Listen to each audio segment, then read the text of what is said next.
গুন্ডা দমন আইনে এমন ব্যবস্থা নেব যাতে একদিন নয়, এই গুন্ডাদের 3 পুরুষ মনে রাখে। ওই শুক্রবারের লোকেরাই করেছে, চিহ্নিত করেছি। শুক্রবার তো ওরা একটু করবে। আমি আপনাকে বলি, সব ছাড়ুন। শুক্রবারীরা যারা করেছে চিহ্নিত হয়ে গেছে। কয়েকটা দিন অপেক্ষা করুন, কয়েকটা দিন অপেক্ষা করুন, এদের কি করতে হয় আমি জানি। এই শুক্রবারিয়াদের ধরে আমি এমন শাস্তি দেব 3 পুরুষ পর্যন্ত মনে রাখবে। তখন তো মনে হয় মুখ্যমন্ত্রীর উন্মাদ নাকি। বিধানসভাতে এই ধরনের কথা বলছে, একটা বিশেষ সম্প্রদায়ের নাম উচ্চারণ করে করে বলছে 70 জন আইডেন্টিফাই হয়েছে, 4টে নাম বলছে, 4টেই মুসলিম। তাহলে এটা কি খেয়ে কথাবার্তা বলছে? যখন থেকে এসছে এই উচ্ছৃঙ্খল মুখ্যমন্ত্রী, উন্মাদ মুখ্যমন্ত্রী, পশ্চিমবাংলার লজ্জা। গুন্ডা দমন আইনে যে কেস উনি করেছিলেন 3 পুরুষ মনে রাখবেন, সেখানেও সমস্ত জিনিসের কোনো তথ্য প্রমাণ পাওয়া গেল না, তাদের বেল হয়ে গেল এবং এর এফআইআরও ডিলিট করতে হবে। মানে সে থুতু ফেলে চাঁটার মতো অবস্থা। লক্ষ লক্ষ মানুষের জীবন জীবিকা তছনছ করে অস্থির করে দিয়েছে। একটা পাগলা হাতি যদি কোনো জনবসতিতে ঢুকে যায়, যেভাবে তছনছ করে দেয়, আমি এই মুখ্যমন্ত্রীকে একটা পাগলা হাতির মতো দেখছি। শুক্রবারিয়া কথাটা বলে কাউকে সম্বোধন করা মানে শুক্রবারের সঙ্গে মুসলমানদের সম্পর্ক আছে, এই কথাটাই খুব আপত্তিকর। একটা আন্দোলন হয়েছে, ছাত্রদের আন্দোলন, তাদেরকে আপনি শুক্রবারিয়া কেন বলবেন? সেখানে তো সব জাতি ধর্মের বর্ণের মানুষ সেখানে রয়েছে। তাহলে একটা মুখ্যমন্ত্রীর এই ধরনের কথা খুবই আপত্তিকর এবং নিন্দনীয়। দ্বিতীয় কথা, কি উচ্ছৃঙ্খল হয়েছে। আমরা তো শুভেন্দুবাবুর আন্দোলন দেখেছি, যখন তার লোকরা পাথর ছুঁড়েছে, পুলিশের গাড়িতে আগুন লাগিয়েছে, ভাঙচুর করেছে, যেখানে একজন পুলিশ অফিসারের মেরে চোখ খারাপ করে দিয়েছে, নষ্ট করে দিয়েছে, যেখানে দেখেছি ঘিরে তারা ডান্ডার বাড়ি একজন ঊর্ধ্বতন অফিসারকে মারছে, সে পড়ছে, উঠছে, আবার মার খাচ্ছে, প্রাণ বাঁচাতে গিয়ে একটা মসজিদে গিয়ে সে আশ্রয় নিয়েছে। এই শুক্রবারের আন্দোলনটা কি তার থেকেও বেশি উচ্ছৃঙ্খল ছিল? শুভেন্দুবাবুর মুখে সভ্যতা, শৃঙ্খলাবোধ এগুলো কি মানায়? অতএব অতিরঞ্জিত উনি করছেন এবং আপনাকে বলছি মিথ্যা বলছেন। ওই দিন কোনো উচ্ছৃঙ্খলতা হয়নি, পুলিশ অযাচিতভাবে লাঠিচার্জ করায় স্বাভাবিকভাবে ছাত্রদের কোনো প্রস্তুতি ছিল না। কেউ হয়তো জুতো ছুঁড়েছে, তার পায়ের জুতোটা ছুঁড়েছে, কেউ হয়তো পানির জলের বোতলটা ছুঁড়েছে। মনে হচ্ছে পশ্চিমবাংলার ইতিহাসে এই ধরনের ঘটনা কখনো ঘটেনি। আর সেইটা নিয়ে তার যা হুঙ্কার, এদেরকে আইডেন্টিফাই করে নেওয়া হয়েছে, কেউ ছাড় পাবে না। এই শুক্রবারিয়াদের ধরে আমি এমন শাস্তি দেব 3 পুরুষ পর্যন্ত মনে রাখবে। তখন তো মনে হয় মুখ্যমন্ত্রীর উন্মাদ নাকি। বিধানসভাতে এই ধরনের কথা বলছে, একটা বিশেষ সম্প্রদায়ের নাম উচ্চারণ করে করে বলছে 70 জন আইডেন্টিফাই হয়েছে, 4টে নাম বলছে, 4টেই মুসলিম। তাহলে এটা কি খেয়ে কথাবার্তা বলছে? যখন থেকে এসছে এই উচ্ছৃঙ্খল মুখ্যমন্ত্রী, উন্মাদ মুখ্যমন্ত্রী, পশ্চিমবাংলার লজ্জা। ওনাকে দেখে এখন পশ্চিমবাংলাবাসী লজ্জা পাচ্ছে যে কাকে আমরা মুখ্যমন্ত্রী বানালাম। 3 পুরুষ কাঁপাবে এইটা আমরা শুনেছি, মনে ছিল। তো আজকে যা পরিস্থিতি, মনে হচ্ছে কি জানেন তো, একটা বাংলা সিনেমা এসেছিল, তাদের একটা গান ছিল, ফেটে গেল ফেসে গেল কালিরামের ঢোল। তো আজকে আমার মনে হচ্ছে শুভেন্দুবাবুর ডায়লগটার সঙ্গে এই ডায়লগটা ম্যাচ করে যাচ্ছে। 3 পুরুষ তো আমরা মনে রাখবো, 3 পুরুষ মনে রাখবো এই কারণে, কালকে ওনার একটা কেসে অমৃতা সিনহা বললেন মানুষকে একটু শান্তিতে থাকতে দেন। আপনি যখন থেকে এসছেন উৎপাত লাগিয়ে রেখেছেন, আপনি কোনো কাজ করেন না, খালি এইবারে হবে ওইবারে হবে বলেন, এইটা করলে হবে ওইটা করলে হবে, এই সব করতে থাকেন, গুলাতে থাকেন আর অশান্তি করছেন। আপনি মানুষকে একটু শান্তি দেয়, এটা আদালত বলছে এবং সেই কেসটাকে রিজেক্ট করা হলো। আজকে আরও একটা গুন্ডা দমন আইনে যে কেস উনি করেছিলেন 3 পুরুষ মনে রাখবেন, সেখানেও সমস্ত জিনিসের কোনো তথ্য প্রমাণ পাওয়া গেল না, তাদের বেল হয়ে গেল এবং এর এফআইআরও ডিলিট করতে হবে। মানে সে থুতু ফেলে চাঁটার মতো অবস্থা। তাহলে এই মুখ্যমন্ত্রী নিজের ভাবমূর্তি নষ্ট করছে, রাজ্যের উন্নয়নে মন না দিয়ে হিন্দু মুসলমান করে পরিবেশ নষ্ট করছে, এবং আমি হলফ করে বলতে পারি হিন্দুরা ছিচি করছে। উনি যে এই শুক্রবারিয়া করছেন, মুসলমানদের টাইট করে দেবো, ঘরে ঢুকিয়ে দেবো, 3 পুরুষ মনে রাখবে, উনি ভাবছেন এতে মনে হয় হিন্দুরা খুব খুশি হবে। কিন্তু হিন্দুরা ছিচি করছে, কারণ তিনি যা প্রতিশ্রুতি দিয়ে ক্ষমতা এসছেন তার একটাও কিন্তু পূরণ করেননি। 450 টাকার গ্যাসও লোক পায়নি, ভারতবর্ষের একই দামে পেট্রোল ডিজেলও পায়নি, ওনার কথা মতো এখনও সবাই অন্নপূর্ণার ভাণ্ডার পায়নি, যেটা বলেছিলেন প্রত্যেকে পাবে। কোনো ওয়েলফেয়ার স্কিম, জনকল্যাণকর কোনো স্কিম বন্ধ হবে না। ওনার 7 পে কমিশনও লাগু হয়নি, ওনার ডিএ ক্লিয়ারেন্স করা সেটাও হয়নি।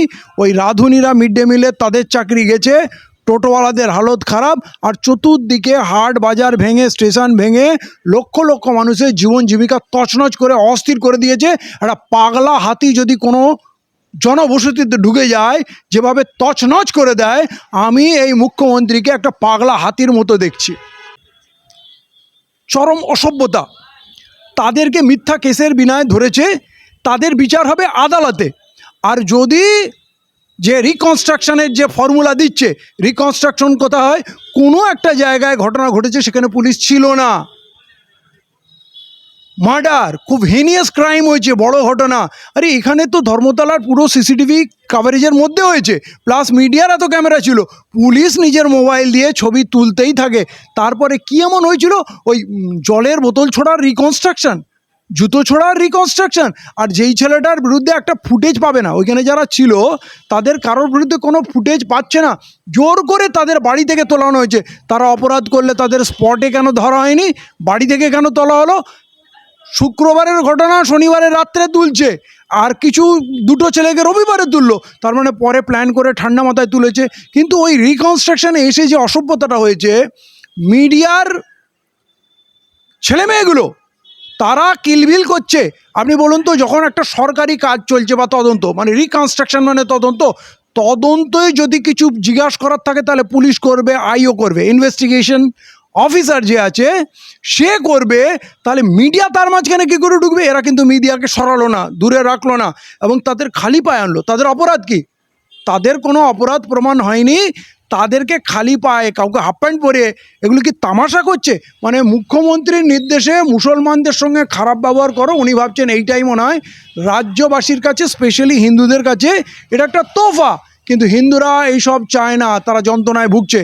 আমার কথা হলো, ওই মেয়েগুলো লাগাতার ওদের অপমানিত করছিল, বলছিল তোমরা কি ছাত্র, তোমরা কি নিট পরীক্ষা দিয়েছো, তোমাদের বংশে কেউ নিট পরীক্ষা দিয়েছে কি?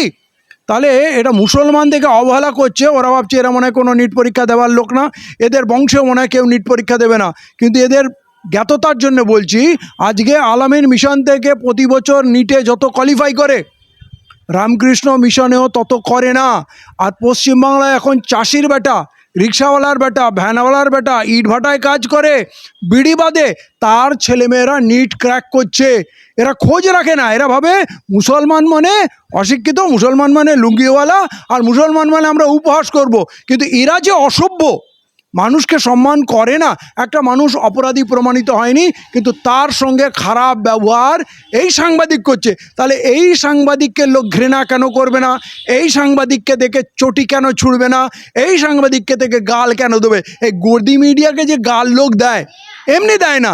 আর যারা গদি মিডিয়ার সম্মানের কথা বলছে, তারা আসলে এই আরএসএস এর, বিজেপির পাচাটা। এই গদি মিডিয়ার সঙ্গে আর আরএসএস এর লোকেদের মধ্যে কোনো ফারাক নেই। রিকনস্ট্রাকশন যদি করতে হয়, তাহলে সালমানকে হাতে একটা বস্তা দিতে হবে, এবং ওখানে বোতল, জুতো, চটি ছড়িয়ে দিতে হবে, কাগজ ছড়িয়ে দিতে হবে। আর ওই সালমানকে বলতে হবে, একটু করে দেখাও তো কীভাবে তুমি বস্তাতে নোংরাগুলো তুলেছিলে, ওই জুতোগুলো, বোতলগুলো, কাগজগুলো তুলেছিলে। ওই রিকনস্ট্রাকশন তো কিছু হলোই না, এসে তামাশা হলো, খালি পায়ে ঘোরানো হলো, আর মিডিয়াদের ছেড়ে দেওয়া হলো, লেলিয়ে দেওয়া হলো ওদের অপমান করার জন্য। তাহলে সালমান তো কিছু করেনি, সালমানের কোনো অপরাধ নেই। এবং পুরো মেটিয়াপুরুষ, এখন তো পুরো পশ্চিমবাংলার লোক তাকে জেনে নিল, এবং পুলিশ সালমানকে হিরো বানিয়ে দিল। এখন তার সম্বন্ধে লোক পড়ছে, জানছে, তার ফেসবুক প্রোফাইলে গিয়ে তার বক্তব্য শুনছে, এবং লোক বাহবা করছে, এ তো দারুণ ছেলে, একে তোমরা অপরাধী সাজাচ্ছ, এই তো কারোর উপরে হাত দেয় না, হাত দিতেও পারে না, এবং তার প্রতি মানুষের ভালোবাসা আরও অনেক গুণ বেড়ে গেল। এরা যত মিছিল করবে তত আমাদের লাভ। এরা যে কতটা অসভ্য, অশিক্ষিত, জঙ্গলি, এটা বাংলার মানুষ বুঝতে পারবে। আমি ওদের ভাষা দেখেছি, মেয়েরা বলছে ওদেরকে মেরে ফাটিয়ে দেবো, ওরা এখানে টিকতে পারবে না। একজন বললে আমি ওকে জ্যান্ত জ্বালিয়ে দেবো। ঠিক আছে, এইটা কিন্তু কোনো অপরাধও না, এটা কোনো উস্কানিও না, এটা কোনো প্ররোচনা নয়। এই ধরনের লোক, এরা এরা মানুষকে সভ্যতা শেখাবে? এরা বলছে যে হঠকারী, ওই দেশ টুকরে টুকরে গ্যাং করবে, এরা বলছে যে ওরা দেশদ্রোহী, কিন্তু এরা কোন দেশভক্তি দেখালো? সেখানে এসে গালাগালি নোংরামু করলো, এবং যে আজাদি স্লোগানে বিজেপির অ্যালার্জি, এরা পথে অনেক আজাদি স্লোগানও দিয়েছে, এবং ওই ধর্মতলা এসে সিপিএম, এসএফআই এই ধরনের বিভিন্ন লোগো এবং ফ্ল্যাগ ওরা ওইখানে পা দিয়ে মারিয়েছে, আগুন দিয়ে জ্বালিয়েছে, এবং তাদের নেতারা নিজেরা বলছে আমরা এ তো কিছুই না, এর উপরে আমরা পেচ্ছাপ করব, পায়খানা করব। মানে গোমূত্র আর গোবর সেবনকারীদের মাথায় এই আইটেমের বাইরে আর কিছু এরা দেখতে পাচ্ছে না, এবং বলছে আমরা এই দেশদ্রোহী বামপন্থীদের আমরা পিটিয়ে পিটিয়ে এই দেশ থেকে তাড়াবো। তার মানে বামপন্থীদের কি নির্বাচনে হারাবে না? বামপন্থীদের কি ভয় লাগছে? এরা যে কতটা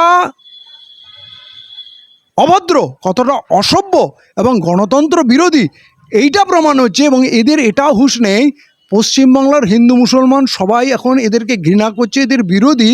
কাল এরা কোথায় লুকাবে খোঁজ পাওয়া যায় না। আমি বলছি, গত শুক্রবারে যখন মিছিল বেরোলো, বিজেপির লোকরা বৃহস্পতিবারে তখন কিন্তু হুমকি দিয়েছিল এখানে যদি কোনো ককরোচ আসে আমরা কিন্তু ছাড়বো না। কিন্তু আবার দেখা গেল শুক্রবারে যখন মিছিল নামলো তখন কোনো এই চাড্ডিধারীকে কখন খুঁজে পাওয়া গেল না। আজকে আবার সিপিএমের বিশাল মিটিং, কালকে এরা সিপিএমকে বামফ্রন্টকে কী সব করে দেবে বলেছিল, আজকে আবার বিশাল মিছিল বামফ্রন্টের বেরিয়েছে, চাড্ডিরা আবার নিখোঁজ। আমার মনে হয় এরা যত কথা বলছে এরা হালকা হচ্ছে, এবং মানুষ এদের চরিত্র চিনছে যে এদের হাতে আমরা রাজ্য সঁপে দিয়ে কি ভুল করেছি। শুধু মানুষ পরবর্তী নির্বাচনের অপেক্ষা আছে, এদের শাস্তি দেবে। এবং এখন যা অবস্থা, মোদিজির যা অবস্থা, পুরো বিজেপির যা অবস্থা, বিজেপি ছাড়তে লোক শুরু করে দেবে, কারণ জানে এই বিজেপির ভবিষ্যৎ অন্ধকার। এটা কিছু না, এটা বাঁচার উপায়। শুভেন্দুবাবু যে কথা দিয়ে, বিজেপি যে কথা দিয়ে, নরেন্দ্র মোদী, অমিত শাহ যে প্রতিশ্রুতি দিয়ে পশ্চিমবাংলায় ভোট চেয়েছিলেন, এখন সেইগুলো তো কিছু হচ্ছে না, বরঞ্চ মানুষের প্রচুর ক্ষতি করে দিয়েছে, মানুষ ক্ষিপ্ত হয়ে আছে। অতএব সেদিক থেকে দৃষ্টি ঘোরানোর জন্য, মূল ইস্যুগুলো থেকে দৃষ্টি ঘোরানোর জন্য এখন মুসলমানদের খুঁচিয়ে খুঁচিয়ে ওদেরকে জেহাদি, ওদের দেশ থেকে পাঠাবো, চামড়া গুটিয়ে দেবো, লড়বো, মারবো, উস্কাচ্ছে। কিন্তু সত্যি কথা বলতে কি, মুসলমানরা যদি ঘর থেকে বেরিয়ে যায়, এই কটা চাড্ডিধারী কিন্তু সামনে দাঁড়াবে না, এই কটা চাড্ডিধারী কিন্তু সামনে দাঁড়াবে না। কারণ হিন্দু সমাজ মানে বিজেপি নয়, এবং তারা মুসলমানের শত্রুও না, মুসলমানের বিরোধী না, তারা বরঞ্চ এই চাড্ডিদের বিরোধী। এবং এখন বিজেপিকে ঘৃণা তারা করছে, তাদের সঙ্গে মুসলমানের কোনো বিরোধী নেই। এই পুলিশ নিয়ে চারটে চাড্ডি ঘোরাঘুরি করে, লম্ফজম্প করছে, তো এরা কিন্তু মুসলমানদের সামনে দাঁড়ানোর অকাত পর্যন্ত রাখে না।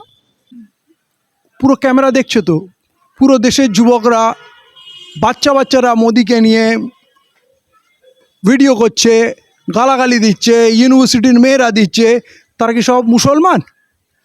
আসলে ঘৃণা এই জায়গায় পৌঁছে গেছে, এটা এখন ওভারফ্লো করছে, আর লোক ধরে রাখতে পারছে না। এত ক্ষোভ, এত মানুষের ক্ষতি হয়ে গেছে, পুরো দেশ ধ্বংস হয়ে গেছে। আপনি বলুন, অর্থনীতি শেষ, রোজগার শেষ, কৃষক শেষ, সাধারণ মানুষ শেষ, তেলের দাম বেড়েছে, খাবারের জিনিসের দাম বেড়েছে, রোজগার কমেছে, মানুষ তিতিবিরক্ত, সেই জ্বালায় না মানুষ গাল দিচ্ছে। এবার দুটো বাচ্চা যদি নরেন্দ্র মোদীর ছবিতে পা দেয়, গাল দেয়, বাচ্চারা কি বোঝে? মানে তারাও বুঝে গেছে এই লোকটা খারাপ। পুরো দেশব্যাপী যে ঘৃণা, সেটা কি বন্দুক আর লাঠি দিয়ে আটকে রাখা সম্ভব? আসলে এই দলটা ভিতর থেকে শেষ হয়ে গেছে, দলটা ভাঙার মুখে। এখন এরা এই মুসলমানদের সামনে এনে দাঁড় করাতে চাচ্ছে যে মুসলমানদের সঙ্গে লড়াই করছি। তো মুসলমানদেরও বলবো, এদের কোনো বিষয়ে থেকো না, তোমরা একটু ডিস্টেন্স রাখো, এদেশের হিন্দুরাই যথেষ্ট এদেরকে ফেলে দেওয়ার জন্য। তারা আগে থেকে জানে আমরা অপরাধ করব, তাই হয়তো পুলিশ হয়েও নেমপ্লেট সরিয়ে রেখেছে, ডিপার্টমেন্ট বলেছে তোমরা নেমপ্লেট থাকলে ধরা পড়ে যাবে, বা হয়তো আরএসএসের লোক তারা ওই নকলি পোশাক পরে ওখানে বাচ্চাদের মারার জন্য চলে এসছে। এই দুটোর মধ্যে একটা হবে। আর কিছু তো সিভিল ড্রেসে এসে জিন্স পরে, নস্টার পরে তারা এখন ডান্ডা নিয়ে মারছে, হেলমেট পরে মুখ লুকাচ্ছে, মারছে। তো তারা তো পুরোপুরি আরএসএসে। আর আরএসএসের লোকরা ফেসবুকে এসে, সোশ্যাল মিডিয়া এসে বলছে যে আমাদের হাতে ছেড়ে দাও, আমরা এদেরকে মেরে সোজা করে দেবো। তো এই কাজ করছে, এবং সরকারের নেতৃত্বের সহযোগিতা এই কাজ হচ্ছে। যারা আন্দোলনে নেমেছিল তারা সব গুন্ডা। তাহলে পুলিশ যদি গুন্ডামু করে, মন্ত্রী নেতা যদি গুন্ডামু করে, যদি ওদের মন্ত্রী বলে 2-3টে ককরোচকে ঝুলিয়ে দাও, তাহলে বুঝে যাবে আমাদের ক্ষমতা কী। তাহলে মন্ত্রীর ভাষা যদি গুন্ডা হয়, পুলিশের আচরণ যদি গুন্ডা হয়, তাহলে ছাত্রদের তো হাত পা আছে নাকি? তারা একতরফা মার খেতে থাকবে। ও যতক্ষণ এরা মার খাবে ততক্ষণ ঠিক আছে, আর যদি পাল্টে একটা মার দেয় তখন বলবে গুন্ডা। আসলে এরা বুঝতে পারছে বা বুঝতে চাইছে না যে আগামী দিনে কিন্তু এই বিজেপির নেতা মন্ত্রীরা কিন্তু লুকানোর জায়গা পাবে না। প্রধানমন্ত্রীও পার্লামেন্ট ছেড়ে পিছনের দরজা দিয়ে লুকিয়ে পালিয়ে গিয়েছিলেন এবং সারা রাত ঘুম হয়নি, 2 রাত্রি ফেসবুকে এসে তিনি ভিডিও করেছেন। অতএব পুরো বিজেপি রেজিমেন্ট আতঙ্কে আছে, এটা তাসের ঘরের মতো ভেঙে পড়বে। আমি বিজেপি করা ভাই বোনেদের বলবো, বেশি বাড়াবাড়ি করো না, একটু চিন্তা ভাবনা করে কাজ করো। কোনো সরকার চিরজীবন থাকে না এবং এই সরকার তো আর বেশি দিন নেই, অতএব একটু সংযত হয়ে যাও। দেখুন, মুসলমানরা মোটামুটি এখন ঠান্ডা হয়ে গেছে, তারা আর বাইরে বেরোচ্ছে না। ছিটপুট কিছু ছেলেরা, অবুঝ ছেলেরা সামনে এসে যাচ্ছে। মুসলমানরা ঘরের মধ্যে চলে গেছে, অতএব শত্রু রয়ে গেল বামফ্রন্ট। তারা পথে আছে, আন্দোলন করছে। অতএব এবারে তাদের বিরুদ্ধে লোককে খেপিয়ে দিতে হবে, মগজ ধোলাই করতে হবে, ভয় দেখাতে হবে। কংগ্রেস তো ফিল্ডে নেই, অতএব এরা এখন বামফ্রন্টকে ভয় পাচ্ছে, তাই বামফ্রন্টের বিরুদ্ধে এই সমস্ত এজেন্ডা এখন ফিক্স করছে। আসলে এরা দেশের অনেকগুলো মসজিদকে ধ্বংস করেছে, আর এখানে মসজিদ তো প্রায় ধ্বংসপ্রাপ্ত। এইটা হেরিটেজ সাইট, সরকারি রেকর্ডে আছে ওটা মসজিদ না মন্দির। জোর করে যদি কিছু করতে যায়, টেম্পোরারি সরকার আছে, হয়তো কিছু করার চেষ্টা করবে, কিন্তু আদালত এখনও খোলা আছে। এই দেশের মানুষ কিন্তু আর হিন্দু মুসলমান চাচ্ছে না। দেখবেন যেভাবে ওই মোহাম্মদ আলী জওহর ইউনিভার্সিটি বাঁচাতে শিখরা এসে দাঁড়িয়েছে, হিন্দুরা এসে দাঁড়িয়েছে, সেই রকম দেখবেন আদিনা মসজিদ বাঁচাতেও মুসলমান নয় অমুসলমানরা এসে দাঁড়িয়ে যাবে এবং আদালত এখনও রয়েছে ভারতবর্ষে। এত সহজ হবে না আদিনা মসজিদকে আদিনাথ মন্দির বানিয়ে দেবে। দেখুন, বামপন্থীরা আরএসএসের চিরশত্রু। তাদের দুটো প্রধান শত্রু, একটা হচ্ছে মুসলমান আর একটা হচ্ছে বামপন্থী। অতএব অলরেডি ওরা তৃণমূলকে স্ক্র্যাপ করেছে, কংগ্রেসকে এখানে শেষ। অতএব ওদের কাছে এখন মূল বাধা মনে হচ্ছে বামফ্রন্ট, তাই এখন বামফ্রন্টকে ওরা টার্গেট করছে এবং বামফ্রন্ট বরাবরই এই চারটিদের শত্রু। সিম্পল হিসাব, ওরা চাচ্ছে যে বামফ্রন্টকে গুড়িয়ে দিলে আর আমাদের সামনে কেউ দাঁড়ানো থাকবে না। দেখেন, ওরা একটা ন্যারেটিভ তৈরি করতে চাচ্ছে যে মুসলমানরা জিহাদিরাই দেশের ভাবমূর্তি নষ্ট করছে, আন্দোলন করছে, এরা দেশকে ভাঙতে চায়, ওদেরকে দমন করতে হবে। কিন্তু ওই 80% ছেলেরাও কিন্তু মার খাচ্ছে, কিন্তু পাবলিককে বোকা বানানোর জন্য বলছে যে আমরা কোনো সাধারণ মানুষের উপর অত্যাচার করছি না, আমরা মুসলমানদের উপর জিহাদি যারা দেশের শত্রু তাদের দমন পীড়ন করছি, যাতে মানুষের মধ্যে প্রতিক্রিয়া না হয়। কিন্তু মানুষ তখন বুঝতে পারছে আর কতদিন জিহাদি জিহাদি বলে কাজ চালাবে, কারণ এখন তো হিন্দুদের ঘরের ছেলেরা মার খাচ্ছে, তাদের মাথা ফাটছে, তাদের স্লুটদানি হচ্ছে, তারা তো বুঝে গেছে, তারা সব শিক্ষিত ছেলে। অতএব এই ফর্মুলা আর চলবে না। শুক্রবারিয়া কথাটা বলে কাউকে সম্বোধন করা মানে শুক্রবারের সঙ্গে মুসলমানদের সম্পর্ক আছে, এই কথাটাই খুব আপত্তিকর। একটা আন্দোলন হয়েছে, ছাত্রদের আন্দোলন, তাদেরকে আপনি শুক্রবারিয়া কেন বলবেন? সেখানে তো সব জাতি ধর্মের বর্ণের মানুষ সেখানে রয়েছে। তাহলে একটা মুখ্যমন্ত্রীর এই ধরনের কথা খুবই আপত্তিকর এবং নিন্দনীয়। দ্বিতীয় কথা, কি উচ্ছৃঙ্খল হয়েছে। আমরা তো শুভেন্দুবাবুর আন্দোলন দেখেছি, যখন তার লোকরা পাথর ছুঁড়েছে, পুলিশের গাড়িতে আগুন লাগিয়েছে, ভাঙচুর করেছে, যেখানে একজন পুলিশ অফিসারের মেরে চোখ খারাপ করে দিয়েছে, নষ্ট করে দিয়েছে, যেখানে দেখেছি ঘিরে তারা ডান্ডার বাড়ি একজন ঊর্ধ্বতন অফিসারকে মারছে, সে পড়ছে উঠছে আবার মার খাচ্ছে, প্রাণ বাঁচাতে গিয়ে একটা মসজিদে গিয়ে সে আশ্রয় নিয়েছে। এই শুক্রবারের আন্দোলনটা কি তার থেকেও বেশি উচ্ছৃঙ্খল ছিল? শুভেন্দুবাবুর মুখে সভ্যতা, শৃঙ্খলাবোধ এগুলো কি মানায়? অতএব অতিরঞ্জিত উনি করছেন এবং আপনাকে বলছি মিথ্যা বলছেন। ওই দিন কোনো উচ্ছৃঙ্খলতা হয়নি, পুলিশ অযাচিতভাবে লাঠিচার্জ করায় স্বাভাবিকভাবে ছাত্রদের কোনো প্রস্তুতি ছিল না। কেউ হয়তো জুতো ছুঁড়েছে, তার পায়ের জুতোটা ছুঁড়েছে, কেউ হয়তো পানির জলের বোতলটা ছুঁড়েছে। মনে হচ্ছে পশ্চিমবাংলার ইতিহাসে এই ধরনের ঘটনা কখনো ঘটেনি। আর সেইটা নিয়ে তার যা হুঙ্কার, এদেরকে আইডেন্টিফাই করে নেওয়া হয়েছে, কেউ ছাড় পাবে না। এই শুক্রবারিয়াদের ধরে আমি এমন শাস্তি দেবো 3 পুরুষ পর্যন্ত মনে রাখবে। তখন তো মনে হয় মুখ্যমন্ত্রীর উন্মাদ নাকি, বিধানসভাতে এই ধরনের কথা বলছে, একটা বিশেষ সম্প্রদায়ের নাম উচ্চারণ করে করে বলছে 70 জন আইডেন্টিফাই হয়েছে, 4টে নাম বলছে, 4টেই মুসলিম। তাহলে এটা কি খেয়ে কথাবার্তা বলছে?